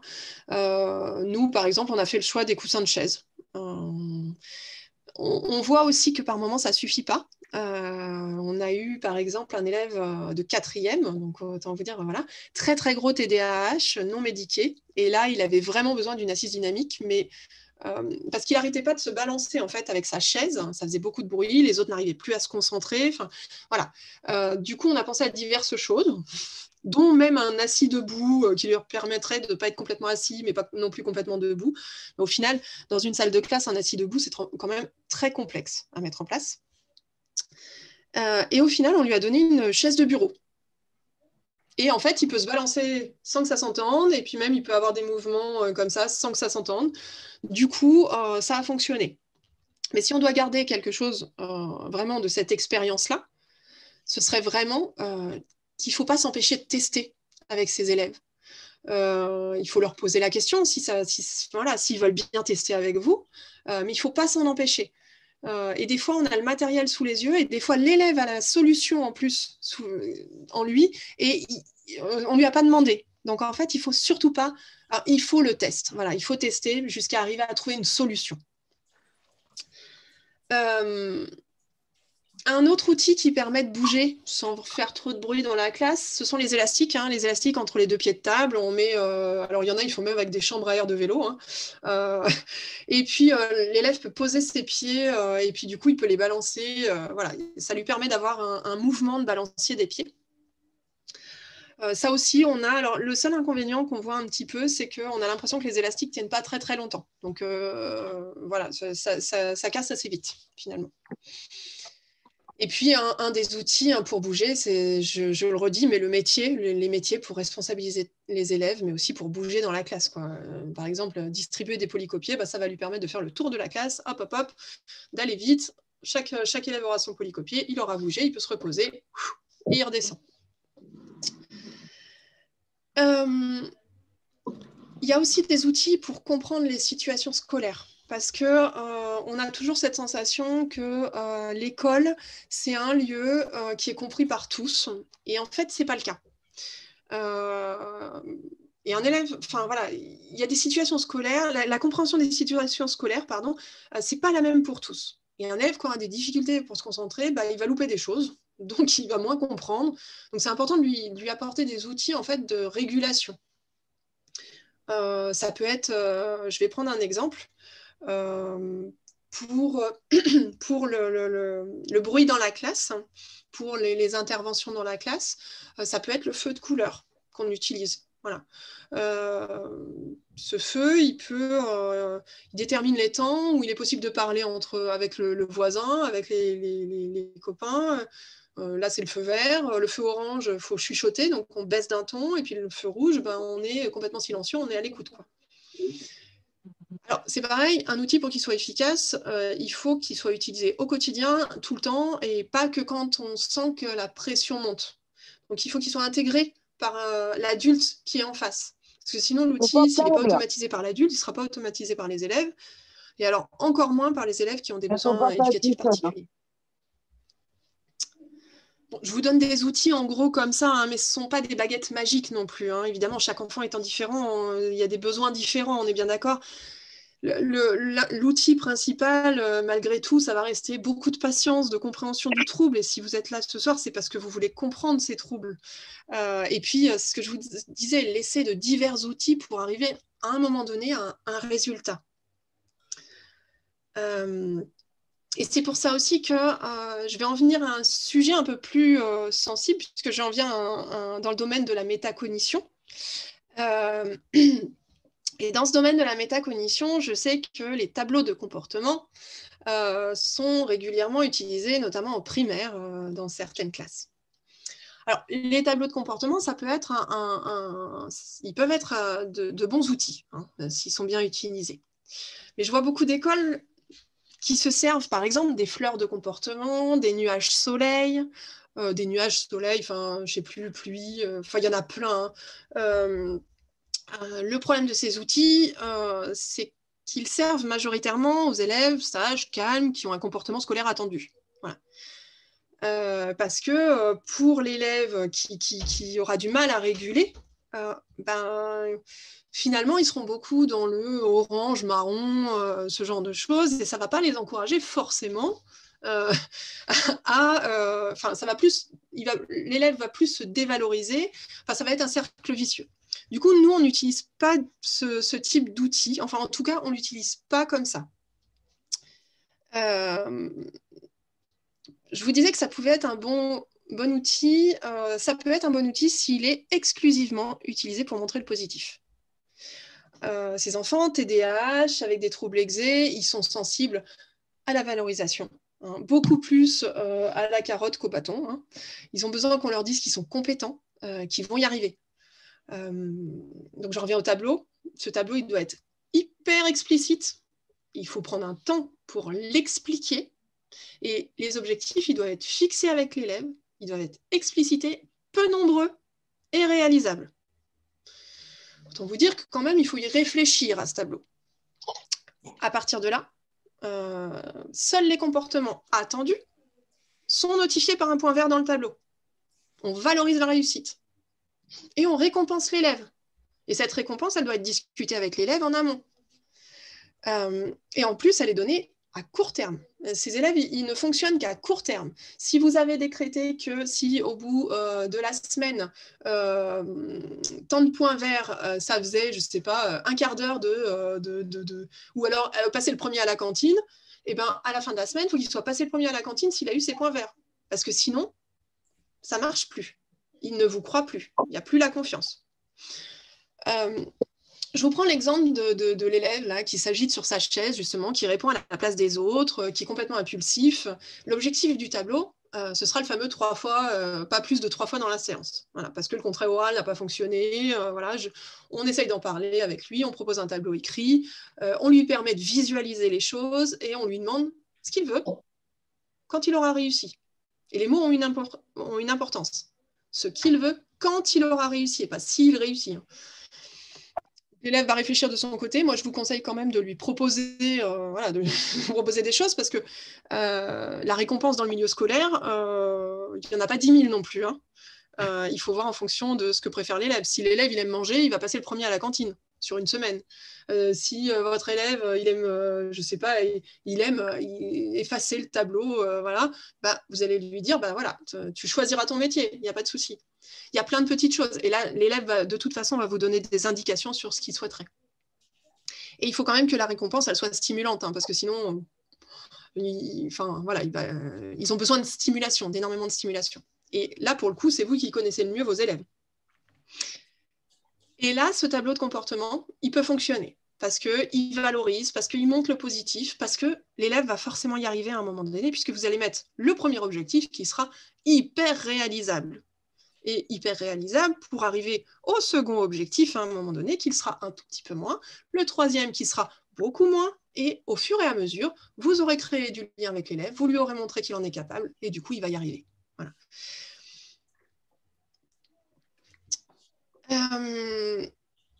Autre outil, je passe à un autre outil qui est le conseil de classe style Freinet. Alors, je pense que certains professeurs l'utilisent déjà. Nous, on l'utilise sur les classes de CM1 jusqu'à à peu près 5e. C'est un outil qui est très agréable puisqu'il permet de faire le point sur la semaine et il donne la parole aux élèves. C'est très cadré, hein, le conseil de classe, style Freinet. C'est un élève peut apporter un compliment et une remarque si elle est formulée correctement à un autre élève. Cet outil permet de reprendre les situations, de les expliciter et de les désamorcer très très rapidement. Et il peut être utilisé partout. Il est souvent, nous on le fait le vendredi, et du coup ça permet de reprendre la semaine. Voilà. Et ça laisse jamais une situation, ça laisse pas perdurer une situation, pardon. Autre outil utilisé, le renforcement positif, et ça on l'utilise plus, voilà. Le renforcement positif, il doit être appuyé lorsque l'élève effectue, hein, lorsque l'élève fait une action attendue par l'enseignant. Le feedback, il doit être immédiat, par une appréciation positive. Alors positive à l'oral, hein, c'est à l'oral que ça se passe. Et même si vous voyez une évolution qui vous paraît minime, c'est important de la souligner, c'est important de le dire pour montrer que les efforts ont été vus. Voilà. Il ne faut pas hésiter à abuser, hein, du renforcement positif. L'objectif, c'est d'aider l'élève à prendre ou à reprendre confiance en ses compétences et d'amorcer une dynamique qui est positive. Voilà. Au CERN, on a une technique qui est de respecter le ratio de 5 pour 1. 5 éléments positifs pour 1 élément négatif dit à l'élève. Ce n'est pas forcément évident, soyons très clairs, on n'y arrive pas toujours, voilà. Mais le 5 pour 1, ça doit être un objectif qu'on a tout le temps dans la tête. 5 éléments positifs pour 1 élément négatif. On reste évidemment très objectif dans nos feedbacks. On se base uniquement sur la réussite d'un attendu, d'une compétence, et pas sur un jugement de valeur. Alors malgré tout ça, avec certains élèves, il faut savoir que le renforcement positif, ça ne fonctionne pas. Au contraire, c'est un peu explosif. Alors c'est une minorité d'élèves, soyons très clairs. L'enseignant est le plus à même de savoir si son élève fait partie de cette catégorie-là. Nous, on en a 2, notamment. Et l'élève, dès qu'on leur apporte un feedback positif, il reprend des comportements inadéquats. Voilà, on dirait que c'est trop de pression finalement pour lui. Donc, si votre élève fait partie de cette catégorie-là, attention avec le feedback. Il faut que voilà, vous restez très relatif, vous faites du feedback, mais c'est tu as été aux attendus. Point. Et puis c'est très monocorde. Je vais finir sur les relations sociales. Alors. Les relations sociales, on l'a dit, le TDAH ou les troubles exécutifs, ça provoque quand même souvent un manque d'inhibition, ou alors, à l'inverse, des comportements complètement inhibés. Mais le manque d'inhibition, notamment, peut créer un certain rejet de la part de certains camarades. Les paroles peuvent sembler intrusives, les gestes trop brusques. Les relations, elles peuvent être plus difficiles à mettre en place ou à conserver. Donc là, le professeur, l'établissement, la vie scolaire, tout le monde a un rôle important dans la régulation de la classe et de l'établissement, sur les temps hors cours. C'est pour ça que je vous parlais d'homogénéisation des pratiques et de la cohérence de ces pratiques d'un endroit à un autre dans l'établissement. D'où l'importance de communiquer autour de ces élèves. Nous, ce qu'on met en place et ce qui fonctionne plutôt bien sont les ateliers d'habileté sociale. On a une psychologue qui travaille les compétences psychosociales avec tous nos élèves en atelier. Alors, je sais qu'il y avait des psychologues scolaires qui devaient être là ce soir, mais alors, est-ce qu'elles ont réussi à rester? Je ne sais pas. L'objectif, c'est quand même de savoir distinguer les émotions chez soi-même, chez les autres, savoir communiquer efficacement et intelligemment avec l'autre. De plus en plus, on le voit, que ce soit avec les réseaux sociaux, que ce soit dans le monde actuel, la communication, elle est très complexe. Donc, en fait, ces ateliers d'habileté sociale, pour ces enfants, mais pour tous les enfants, sont nécessaires. Voilà. Je crois que j'ai terminé. Alléluia. Tout à fait, tout à fait. Donc, on va pouvoir passer aux questions. Alors, j'ai essayé de noter un petit peu toutes les questions qui sont arrivées au fur et à mesure. Donc, je vais reprendre parce qu'il y a des questions qui s'adressent bien sûr à Nathalie et à Caroline. Donc, j'ai essayé de les regrouper parce qu'il y en a, vous avez posé beaucoup de questions sur différents éléments. Donc, peut-être au départ sur les aspects diagnostiques. On a eu beaucoup de questions peut-être concernant le médicament. Donc, si je peux les résumer, les grandes questions, c'était est-ce que la Ritaline, si l'enfant le prend, est-ce qu'il devra le prendre toute sa vie? Donc ça, c'est revenu plusieurs fois. C'est qui le professionnel de santé pour avoir ce diagnostic? Est-ce que le diagnostic il peut être posé par un médecin généraliste? Est-ce qu'il y a des aspects génétiques dans le TDAH? Alors ça, c'est plus vraiment sur le diagnostic. Et par rapport à la médication, il y avait l'aspect entre neurofeedback et médication et ou médication. Donc voilà, ça, c'était les grandes questions que j'avais sur l'aspect diagnostic, question sur la médication. Après, il y en a d'autres, mais j'y reviendrai une fois que peut-être Nathalie t'y aura répondu. Oui, très bien. Alors, je vais essayer de reprendre ces différentes questions.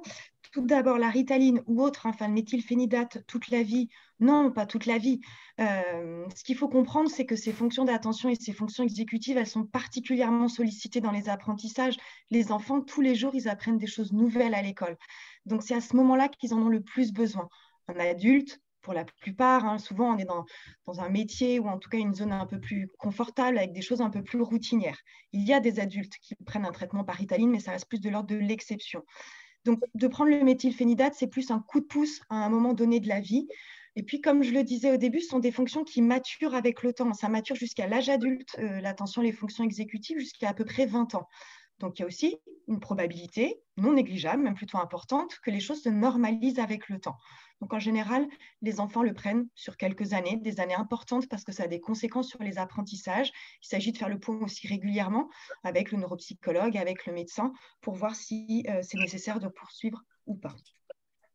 Le professionnel de santé de référence, ça sera plutôt le pédopsychiatre ou le neuropédiatre. Ça dépend, puis ça dépend s'il y a d'autres troubles qui sont associés. Mais c'est vrai que là, un généraliste pourra éventuellement vous aiguiller, mais certainement pas poser un diagnostic. Poser un diagnostic de TDAH, ça passe par des tests étalonnés, hein, avec des moyennes, des écarts types. Un trouble de l'attention, ça peut passer aussi très inaperçu. On va s'en rendre compte quand on met l'enfant face à des tâches très précises et très exigeantes où on va avoir les décrochages. Il y a aussi toutes les observations cliniques autour de l'enfant, des questionnaires, etc., qu'on peut faire passer.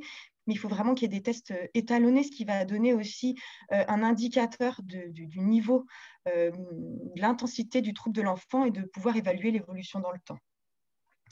La question de la génétique. Alors, la génétique, comme dans tous les troubles d'apprentissage, il y a pour certains une part de génétique. C'est à peu près 50% en fait d'origine génétique. Donc, il peut y avoir des familles de TDAH, comme il y a des familles de dyslexiques, mais il peut y avoir aussi des personnes qui ont un TDAH et personne dans la famille est atteinte. Je vous dis, c'est une chance sur deux, c'est une probabilité de 50% en fait.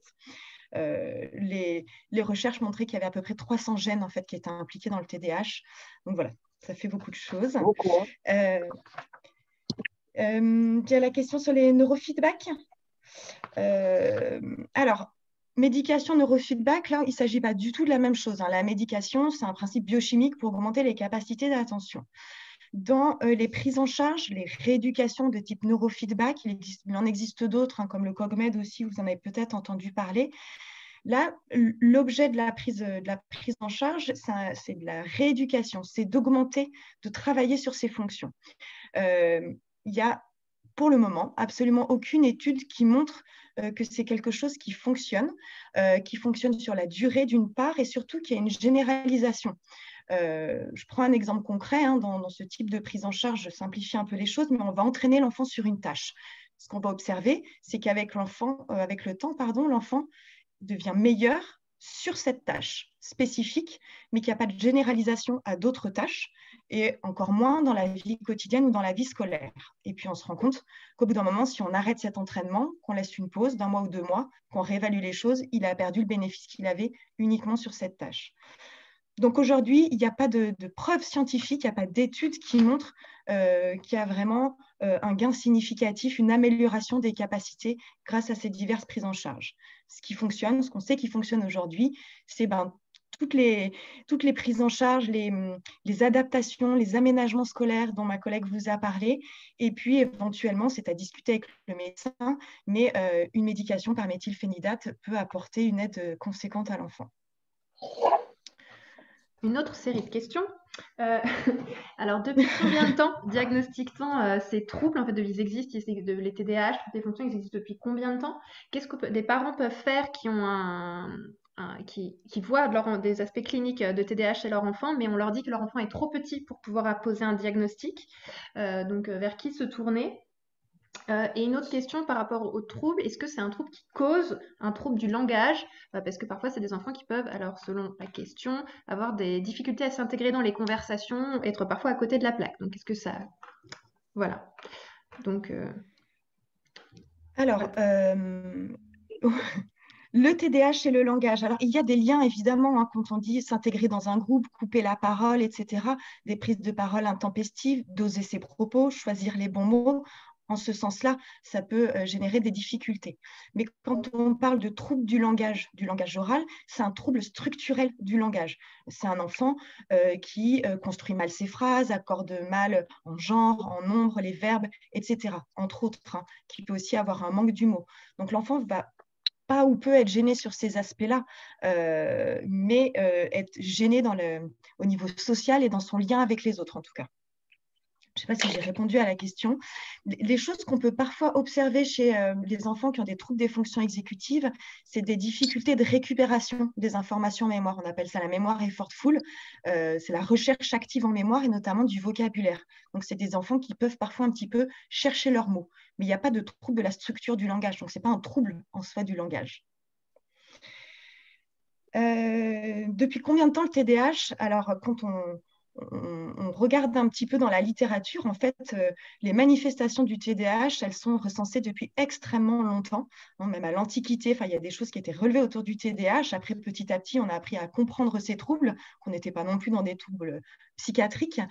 Et les diagnostics sont maintenant très anciens. Il y a plusieurs décennies, je vous disais, on médique le TDAH depuis 1947. Donc, les diagnostics datent du début du siècle, en fait. Mais avec le temps et puis avec le développement de la neuroimagerie, etc., on comprend mieux ces troubles comme les autres troubles 10. Donc, c'est vrai qu'on peut avoir l'impression qu'il y en a plus parce qu'on en entend plus parler, mais c'est parce qu'on les connaît mieux et qu'on sait mettre un mot sur ces difficultés. Je crois qu'il y avait une question sur l'âge de l'enfant, un enfant trop jeune.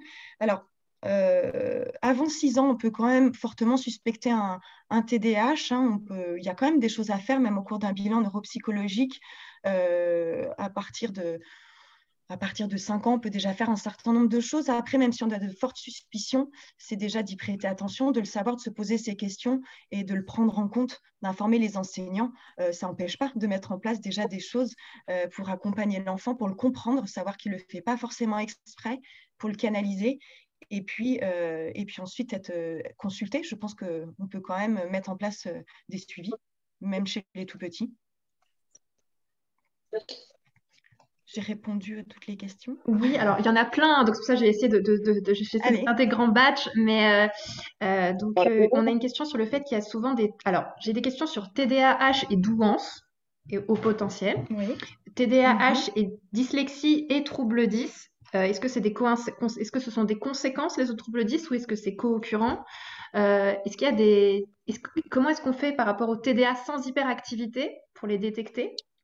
Voilà. Donc, ça, c'est sur le.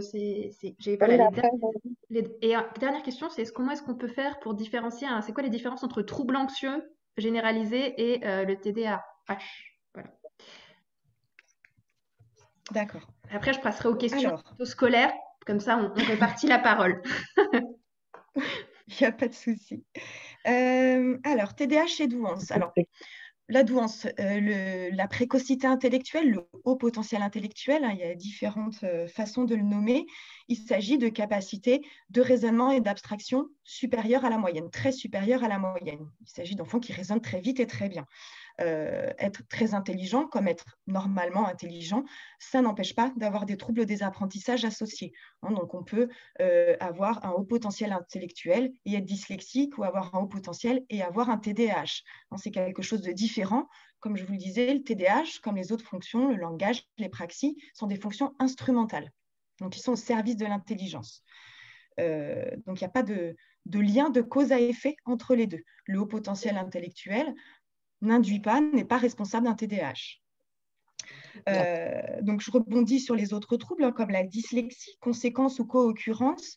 Alors, tout dépend. Et c'est là aussi que, à l'aide d'un bilan neuropsychologique assez complet et fouillé, on peut faire la part des choses. Parce que, bien sûr, le TDAH peut avoir des conséquences sur d'autres fonctions. Typiquement, hein, de façon assez classique, on voit que ces enfants qui ont du mal à réguler leurs paroles, leur comportement, ils ont du mal à réguler leurs gestes, et notamment leurs gestes graphiques. Ils ont très souvent une dysgraphie qui est associée, parce que l'écriture, elle est très chaotique, parfois peu lisible, c'est gros, c'est petit, c'est pas sur la ligne, etc. Donc là, il s'agit plus d'une dysgraphie qui va être consécutive à un défaut de régulation du geste. Une dyslexie, mais là après ça repose aussi sur un diagnostic précis. Hein, la dyslexie, c'est un trouble de la lecture, de la compréhension en lecture, de l'orthographe avec la dysorthographie. Donc là, c'est avec des bilans qu'on peut faire la part des choses. Est-ce que l'enfant n'a pas compris ce qu'il a lu parce qu'il allait trop vite et qu'il a sauté 3 mots, 3 lignes, etc. Ou est-ce qu'il y a un vrai déficit au niveau de la lecture et de l'accès au sens? En tout cas, on peut observer assez fréquemment une co-occurrence de troubles, mais aussi des conséquences du TDAH. Il y avait une question sur comment détecter les troubles de l'attention sans hyperactivité. C'est vrai que c'est une bonne question parce que, comme je le disais, c'est des troubles qui passent beaucoup plus inaperçus. Dans ce cas-là, l'enfant décroche, mais physiquement, il est très calme, il est posé, on ne l'entend pas forcément. L'enfant lui-même ne perçoit pas forcément qu'il décroche, hein. Souvent, ils ne perçoivent pas tous les décrochages, les enfants. Donc, ce sont souvent des diagnostics qui sont posés plus tardivement. Là où il faut se poser la question, c'est d'un enfant qui travaille beaucoup, qui a l'air sérieux, qui a appliqué, qui se donne du mal et qui a des résultats scolaires qui ne sont pas à la hauteur. C'est qu'il y a quelque chose quelque part qui coince. Alors, ce n'est pas forcément un trouble de l'attention, mais ça, en tout cas, ça questionne sur un trouble des apprentissages. Et le trouble de l'attention peut en faire partie si, au cours de la journée, de l'heure de cours, l'enfant décroche toutes les 5 minutes. Forcément, il y a des choses qui lui échappent et ça va avoir un impact sur ses résultats scolaires. Je crois qu'il y avait une question sur le trouble anxieux. Je ne sais plus quelle était la question. La question, c'était comment, c'est quoi la différence entre trouble de l'humeur et TDAH? Pardon, c'était pas trouble anxieux, c'était trouble de l'humeur. Et après, j'ai le WISC-5, peut-il nous donner... Et après, pour finir sur la question peut-être diagnostique, j'ai une question, est-ce que le WISC-5 peut donner des indications? Et c'est quels sont les tests qui permettent de diagnostiquer les fameux TDAH? Alors, le WISC-5, dont on entend beaucoup parler, c'est un outil qui est très répandu dans le monde. C'est un outil qui est utile, mais qui n'est pas du tout complet. Il ne s'agit pas d'un bilan neuropsychologique. Un WISC-5, on va en fait proposer à l'enfant 8, 10 épreuves qui évaluent des choses extrêmement différentes, qui font appel à des fonctions très différentes et qui ne vont pas permettre de poser de diagnostic. Puis, il y a beaucoup de choses qui ne sont pas du tout vues à travers un WISC. On n'évalue pas l'écriture, la lecture, les capacités d'attention, etc. de façon formelle. Donc, ça peut être un outil de débroussaillage, un outil de démarrage, mais ce n'est pas suffisant. Et on ne va jamais poser un diagnostic de TDAH avec un WISC-5. Il faut là des épreuves en fait très spécifiques qui évaluent, c'est des tests qui évaluent les capacités d'attention. Alors nous, en neuropsychologie, on ne fait jamais un test, un résultat, donc un diagnostic. On multiplie les choses, on les croise avec tout un tas d'autres données. C'est vraiment un travail qui est fouillé. Donc, je ne vais peut-être pas vous lister tous les tests. Je pense que les neuropsychologues les connaissent, c'est le cœur de notre métier. Hein.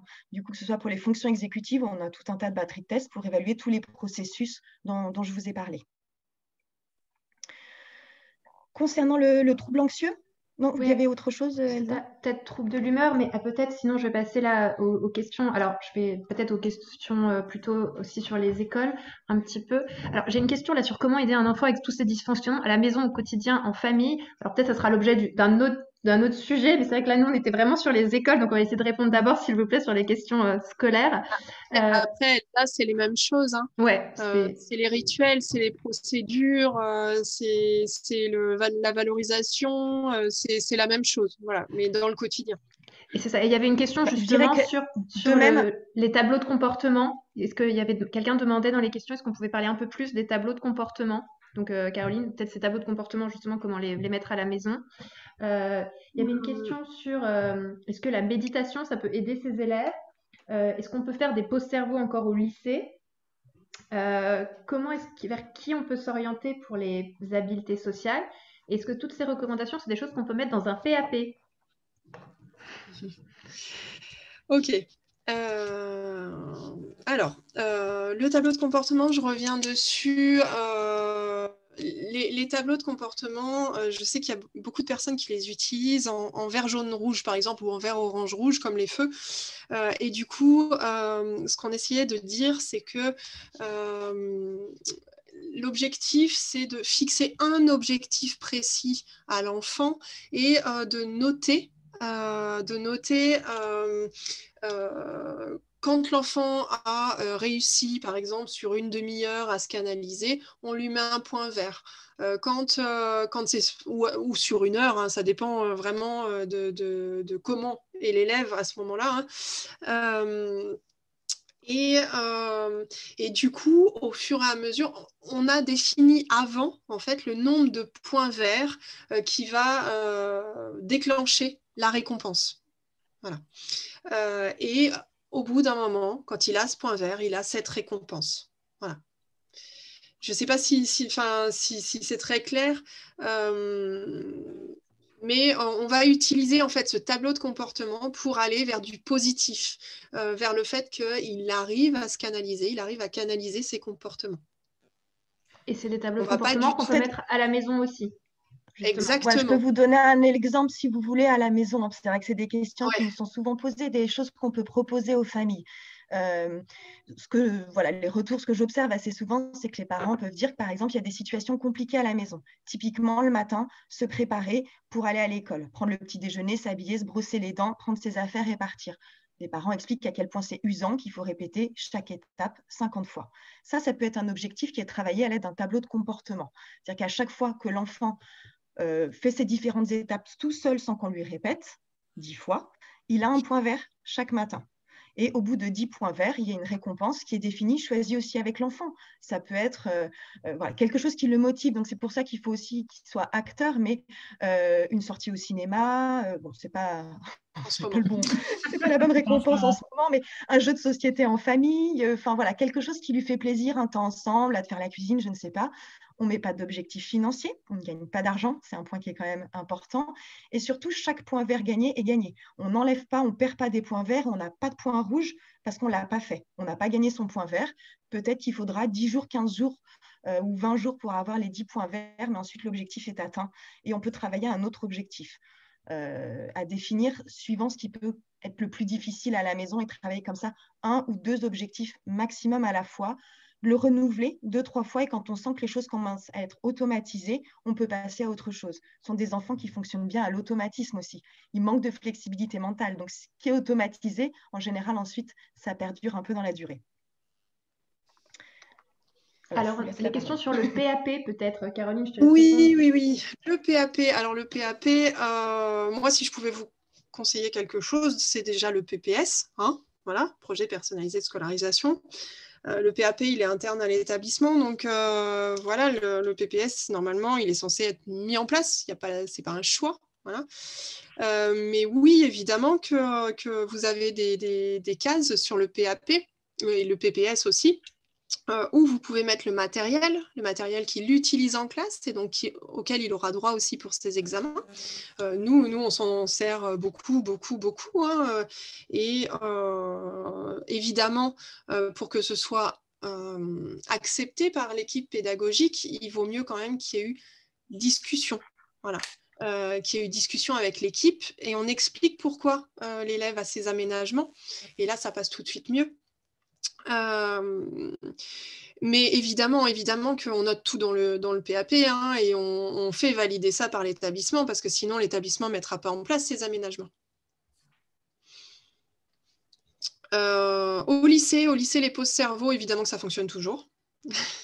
Alors les pauses cerveau, c'est tout petit, hein, c'est 5 minutes, hein, mais ça fait du bien à tout le monde. Vous pouvez essayer dans le travail aussi, ça fonctionne. Voilà. Ça fait du bien en fait, mais c'est pour tous. On a besoin à un moment donné de laisser respirer, voilà, de laisser faire, et puis on reprend. Voilà. Les habiletés sociales. Alors les habiletés sociales, vous avez des groupes d'habiletés sociales. Les CESAD on propose les CMP. Il y a même des psychologues maintenant qui font des groupes, hein, d'habiletés sociales. Donc vous en avez autour de vous. Il faut se renseigner. Mais évidemment que les places sont chères. Et voilà, et vous n'aurez pas forcément une place tout de suite. Mais c'est important d'essayer d'avoir une place sur ces habiletés sociales parce que ce sont des groupes, les groupes sont constitués en règle générale d'enfants. Alors, il y a beaucoup de groupes qui se constituent d'enfants qui peuvent fonctionner ensemble. Voilà, où ça va avoir un intérêt en fait de les faire fonctionner ensemble pour travailler ces habiletés sociales. Donc, c'est hyper intéressant pour l'enfant. La méditation. Alors, la méditation, je suis partagée. Voilà. La méditation, moi, je trouve que c'est super sympa à faire avec les élèves. Mais certains TDAH n'adhèrent pas du tout. Voilà. Il faut le savoir, c'est trop. Il y a trop d'émotions, trop d'agitation pour eux. Enfin, voilà, c'est trop. Donc, ça dépend des élèves. Là, pour le coup, ça dépend de l'enfant. vous pouvez essayer en classe, et si vous voyez que le TDAH commence à s'agiter, c'est que ce n'est pas pour lui. Alors, on a peut-être, maintenant les questions elles arrivent au fur et à mesure, hein, mais j'avais une dernière question qui remontait d'un peu tout à l'heure. Il y avait comment faire quand un élève refuse de prendre son traitement parce que ça lui coupe l'appétit et que quand tu as des cours ça pose des problèmes de comportement avec ses enseignants ou avec d'autres élèves. Comment faire quand l'élève refuse de prendre son traitement? Il y a un point qui est très important qu'on a un petit peu évoqué, c'est la métacognition. Ce sont souvent des enfants, déjà les adultes ont du mal à comprendre ces troubles, hein. Certains enfants mettent du temps à être diagnostiqués, mais l'enfant lui-même a du mal à comprendre, a une perception de lui-même qui n'est pas forcément bonne. Et ce travail de métacognition est déjà une première étape importante de lui faire comprendre ses capacités, aussi de lui donner confiance en lui, en son potentiel, mais ses difficultés et en quoi ça consiste. Et prendre un traitement, si on ne sait pas pourquoi on le prend, quels sont ses troubles, c'est aussi difficile et c'est souvent dans ces cas-là qu'on observe des refus. Alors c'est vrai que la perte d'appétit, ça fait partie des effets secondaires qu'on peut retrouver. Il y a des solutions, hein, ça c'est à voir avec le médecin. Pour les enfants vraiment qui ont une perte d'appétit importante, le dosage peut être coupé en deux, pris sur le matin, ils mangent le midi et repris l'après-midi. Enfin, il y a tout un tas de choses qui sont possibles pour que l'enfant puisse prendre son médicament avec le moins de désagréments possible. Autre question, est-ce que les apprentissages restent inscrits quand les enfants prennent la Ritaline? Est-ce que ça les aide peut-être à inscrire les apprentissages? Est-ce que ça aide à se souvenir, à mieux mémoriser? Peut-être la question, c'est ça que ça voulait dire, je ne sais pas. Alors, la mémoire chez l'enfant, logiquement, elle va fonctionner. Maintenant, si l'enfant ne mémorise pas, c'est qu'il n'a pas entendu parce qu'il a décroché. Donc, si avec le médicament, il a de meilleures capacités d'attention, il a probablement reçu l'information, il n'y a pas de raison qu'il n'ait pas gravé dans sa mémoire. Puisque le TDAH, ce n'est pas un problème de mémoire, c'est un problème d'attention, entre autres. Mais que, du coup, en général, les informations sont oubliées, soit parce qu'il y en a eu trop à la fois, soit parce que l'enfant a décroché au moment où il l'a eu. Alors après, j'ai des questions sur des parents qui sont ou des gens qui gèrent qui s'inquiètent sur la poursuite d'études, pour notamment quand il y a des diagnostics tardifs, mais aussi sur quelles sont les prises en charge qui sont préconisées. Alors notamment, j'ai vu passer tout à l'heure une question sur l'ergothérapie, par rapport aux différentes prises en charge qui peuvent aider ces élèves. Alors, concernant les prises en charge, je ne sais pas si tu voudras compléter, Caroline, mais après, il faut avoir aussi une vision globale de l'enfant, de ses potentialités, de ses difficultés. Est-ce qu'il y a des troubles associés? Les prises en charge, ça va dépendre aussi un petit peu de tout ça. C'est vrai que chez les plus jeunes, on propose régulièrement de la psychomotricité, un petit peu dans la régulation du comportement, des gestes. Maintenant, une prise en charge en ergothérapie, ça dépend pourquoi. Est-ce qu'il y a des troubles associés? Est-ce que l'outil informatique peut aider l'enfant? Parce qu'aussi, il est dyslexique et il est dysgraphique. C'est vraiment au cas par cas en fonction des difficultés et potentialités de l'enfant. Ce qui est quand même, je reviens sur la nécessité d'un suivi médical par un pédopsychiatre qui suive l'enfant tout au long de son développement. Alors, ce n'est pas forcément des rendez-vous hebdomadaires, mais qui suivent l'évolution, qui suivent les prises en charge et qui fassent un peu ce travail de coordination et de voir et d'évaluer quels sont les besoins, s'il y a des choses qui se surajoutent, etc. D'avoir ce suivi au long cours et global de l'enfant pour préconiser aussi ce qui paraît le plus adapté. Assez fréquemment, on en a déjà parlé, il y a les prises en charge psychologiques du type TCC qui peuvent être nécessaires, là aussi, ça dépend. Pourquoi? Et des enfants. On ne peut pas généraliser pour tout le monde la même chose. Il y a quelqu'un dans les commentaires qui souligne, et je pense qu'on sera d'accord, la nécessité de faire des bilans complets et notamment des bilans et le mettre à jour régulièrement. Voilà. Donc je pense que je me permets de répondre également, mais on ne peut que plus soir à cet état de fait. Je suis d'accord. Tout passe d'abord par un diagnostic précis pour pouvoir accompagner au mieux l'enfant. Je ne vais pas vous dire le contraire. Alors, j'ai des questions sur l'enregistrement. On ne va pas l'envoyer individuellement aux gens, mais j'espère que l'enregistrement fonctionne. A priori, oui. De toute manière, sinon on le réenregistrera entre nous et on reposera les questions tout pareil. Mais au pire, et de toute manière, après on le mettra en ligne sur YouTube et on postera le lien sur tous nos réseaux sociaux. Donc, je vous invite à nous suivre sur les réseaux sociaux si ce n'est pas déjà le cas. Et comme ça, vous aurez la conférence en visio. C'est vrai que je viens de voir passer, ça fait plusieurs fois, au sujet de Barclay. Oui. Tout à fait. Ça, c'est des prises en charge et des suivis qui sont vraiment très importants et utiles. Il y a notamment la guidance parentale qui est proposée aux familles pour aider face à ces enfants qui sont parfois difficiles à la maison. Donc, les groupes Barclay, tout à fait, vous trouverez pas mal d'informations, mais il y a pas mal quand même maintenant de groupes. Et puis, il doit y avoir des choses en visio aussi maintenant qui sont proposées. Mais tout à fait, c'est très pertinent. Après, pour les gens qui sont dans des régions sous-dotées en médecins pédopsie, est-ce qu'un médecin généraliste peut gérer le suivi? Alors, éventuellement, s'il a les compétences, après, il ne pourra pas prescrire. C'est vrai que les prescriptions, c'est très contrôlé. Ça peut se faire que par un médecin qui a une pratique hospitalière. Donc, ça peut être un pédopsychiatre en libéral, mais qui travaille aussi à l'hôpital pour la première prescription, en tout cas. Mais qui est au moins un médecin qui suive l'enfant régulièrement. S'il ne devait pas y avoir d'autres spécialités de médecine, de toute façon, je pense que c'est important, oui. Qu'est-ce que les TCC? Qu'est-ce que sont les TCC? Ah pardon, je l'ai dit un petit peu vite, ce sont les thérapies cognitivo-comportementales. Ça fait partie de ce qu'on appelle les thérapies brèves. C'est souvent ce qui convient aussi mieux aux enfants pour travailler sur des aspects très spécifiques, aussi parfois des peurs, des phobies, etc. Là, la personne est assez active dans la prise en charge. On parle de choses concrètes, de comportement, d'action, etc. Alors, est-ce que vous pouvez nous contacter directement en tant que structure Sérène pour échanger sur nos pratiques? Oui, tout à fait, vous pouvez. Je vous invite à nous écrire un email en indiquant que vous souhaitez une rencontre, alors qui sera actuellement en visioconférence. Je suis navrée, j'ai un bébé qui pleure. Donc vous pouvez nous écrire par mail et voilà, et on vous contactera.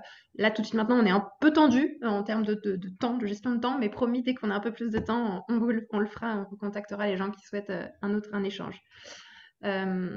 Donc, est-ce qu'on a des questions encore brûlantes? Parce que, alors, je sais, on est navré, on a pris un peu de retard avec ce petit problème de connexion au début, mais est-ce qu'on a des questions auxquelles on n'aurait pas répondu, des questions brûlantes voilà, auxquelles vous souhaiteriez qu'on réponde actuellement? Alors là, pour l'instant, je ne vois pas de grandes questions apparaître. En tout cas, merci à tous d'avoir assisté. Vous êtes encore 80, nous sommes 94, c'est-à-dire qu'il y a quand même peu de gens qui sont partis depuis tout à l'heure. Donc, merci à tous. On mettra en ligne la vidéo voilà, très rapidement. Et puis, n'hésitez pas, si vous avez des questions, vous pouvez, via nos réseaux sociaux, nous poser des questions ou nous écrire un email et on fera de notre mieux pour y répondre. Voilà. Donc, on vous souhaite à tous Alors, quels sont les délais pour un bilan au Sérène? Eh ben, ça va dépendre de si c'est Lyon ou Paris, et puis ça va dépendre des moments dans l'année. C'est beaucoup moins longtemps que, évidemment, en centre de référence, mais c'est entre 1 à 3 mois. Voilà, ça dépend de quand vous y êtes. Voilà. Donc, je vous invite dans ces cas-là, si c'est pour des questions sur les écoles directement ou sur les bilans, à nous écrire un mail ou nous appeler sur le standard à partir de demain, parce que là, c'est permis à ce temps-ci. Et puis, à ce moment-là, on vous répondra spécifiquement sur les questions du bilan ou les questions des écoles. Mais là, on va pas passer la fin du sujet sur ça. Donc voilà, merci à vous, merci à tous d'avoir été si participatifs. Merci pour vos questions. On espère que ça vous a intéressé et on vous souhaite une très bonne soirée. Merci Merci beaucoup. beaucoup à tous.